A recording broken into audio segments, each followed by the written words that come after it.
or almost none. But if they swing level and they hit that ball on a flat line, they might be hitting it back here, here, here, or all the way out here. Their chances of hitting it are greatly increased. So we want them to swing level. They'll hit line drives, and that's what you want in baseball. B. Okay, what we're going to do now, we've shown Brett that we want him to put his hands together on the bat. We've got his feet lined up. We want him pretty much lined up towards second base. We've covered everything with him. Now, Brett, I want you to swing and hit the ball with a nice level swing and hit a line drive to center field if you can do it. Very good. Okay, why don't you go get the ball, Brett? We'll try it one more time. Now you're on. Brett was just a little bit too far away from the plate. Now we'll position him up just a little bit, and we'll see what happens here. Okay, as you may or may not have experienced yet, we're doing this demonstration here, but we have to stop and take time out for tying a shoe, which happens about 20 times every game, and it happens to every player on the field. If you would really make the effort before they get out there, before the ball game, to tie the shoes either in a single or a double knot, but tie them really tight, it'll save a lot of time and allow a lot more ball playing instead of calling timeouts for shoe tying. Okay, Brett, let's get you a little closer to the plate. All right, a little closer. Okay, now you're lined up. Put your feet a little bit further apart. Okay, get your bat back, front elbow down a little bit. All right, now watch the ball and hit it. Swing hard, Brett. Good hit. Nice one. Nice one. That's just what you want. Let's take a demonstration from one more T-ball player. Okay? Come on up. Throw it in, Brett. Hold your bat, Alex. I'm standing here. Okay, this is Alex. He's our next contestant. Alex is going to show us a good level swing. Good hard swing. Okay, Alex, show me your positioning. Where do you want to hit the ball, Alex? To center field? Okay, why don't you back up a little bit. All right, that looks good. Your feet are about shoulder width apart. Hands together on the bat. Okay, you look good. All right, Alex, take a good hard swing. Boom! Line drive, left center field, or almost dead center field. That was excellent, Alex. Go. Okay, I'm going to cover 3 more things that revolve around batting and what you do once you've hit the ball. The first thing is, when you're a batter in T-ball, you only get 6 swings. So if you come up here and you're doing a whole bunch of practice swings like this and you accidentally tip the ball, that's 1 swing. And now you've only got 5 more. What I recommend is that the kids come up here, get their feet positioned the way they want them, they're pointing in the direction they want, they're all set, take a swing only to about here, about a foot away from the ball, get back like this. Now they're all set, they're in position, and they're ready to swing. Not a whole bunch of these little things. These don't do anything. They don't help at all. Okay, the second thing is, when you swing and hit the ball, you must drop the bat right there. You cannot run with the bat, and you cannot throw the bat. If you throw the bat, the umpire will call you out. And you hit Also, the umpire, that's called when you run to first base after you've hit the ball, you run in a straight line down to the base, touch the edge of it, turn into foul territory, and get back to the base as quickly as possible. I will now demonstrate. I'll take a practice swing, pretending I hit the ball. I'll drop the bat and show you how you run to first base. You're all set. Your feet are set. You get one of your practice swings. You're all ready.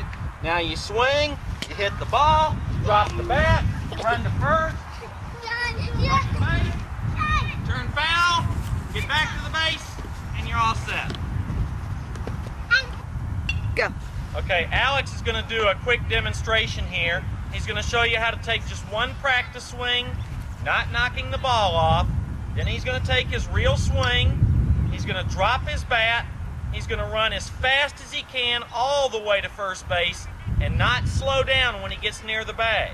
He's going to run through the bag, turn into foul territory, get back on the base as quickly as he can. Are you ready, Alex? Okay. Now, his stance is all set. Looks good. Practice swing. Boom! Go! Drops his bat. He's running to first. Yes, went through the base. He ran through the bag.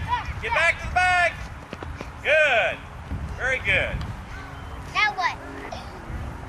Okay, y'all noticed that when this ball got to first base, Alex was running through the base. He turned into foul territory. He came back. Brett now tags him. Tag him, Brett. Okay? But he is safe. And the reason he's safe is because he turned into foul territory and came back to the base. Had Alex beaten the throw to first and come out here and turned into fair territory, and now Brett tags him, he would be out. Okay. Go. Okay, we're going to talk about running right now, which is a topic that is very important in the T-ball especially, because although the stated goal, what you really want to do is make sure the kids have fun, the kids will have more fun if they have some degree of success. In other words, if they hit the ball, they learn to hit the ball off the tee okay, but they simply don't know how to run, then they'll always be out at first base. They'll end up getting discouraged and not wanting to play again. There's a few basic things that you can tell the youngsters on how to run. I see so many of them, when they try to run from home plate, the first thing they do is they hit the ball and they just stand there. Well, they need to learn to drop the bat and start running, but they need to learn to run to the base all the way to the base and as quickly as they can. They can learn to run a little bit faster. Some of them barely lift their legs up, or some of them are distracted by what's going on. But if they'll learn to pump their arms as they're running and kick their knees up, they will learn to run a little bit faster, and anything will help. So if you can get the kids in practice to move their arms up in concert with their legs as they're running, they should be pumping like this. This will help them to run a little bit faster. Let's see, another thing that you could do, some of the kids tend to run straight up like this. They're just barely moving down the bases. Point them a little bit forward so that they're leaning, pumping, and kicking their legs. That'll help them to run as best you can. Start early in practices and showing them what the signals are. Basically, the signals that we use are, when the runner is approaching first base, our coach will say, run through the base, run through the base. The runner will run up as fast as he can, touch first base, turn into foul territory, and come back to the base. The only other instruction that we would give him would be, if we want him to go to second base, we say, keep on going, keep on going. And that way there's only two signals when the runner runs to first. When the runner is approaching second base, that runner will look over to the coach at third base, who has only two signals. One is keep on going, which means touch second base and keep going to third. The other is put your hands up and say stop. Hopefully the runner will stop, and he needs to stop on the base. The most common mistakes that happen in T-ball that cause the outs are the runners don't run full speed to the bases, and when they get to the bases, they keep going. They just run right on into the outfield or 2 or 3 feet past the base. The good little infielders who know what to do with the ball will be standing there waiting, and as soon as they pull that foot off the base, they'll touch them out.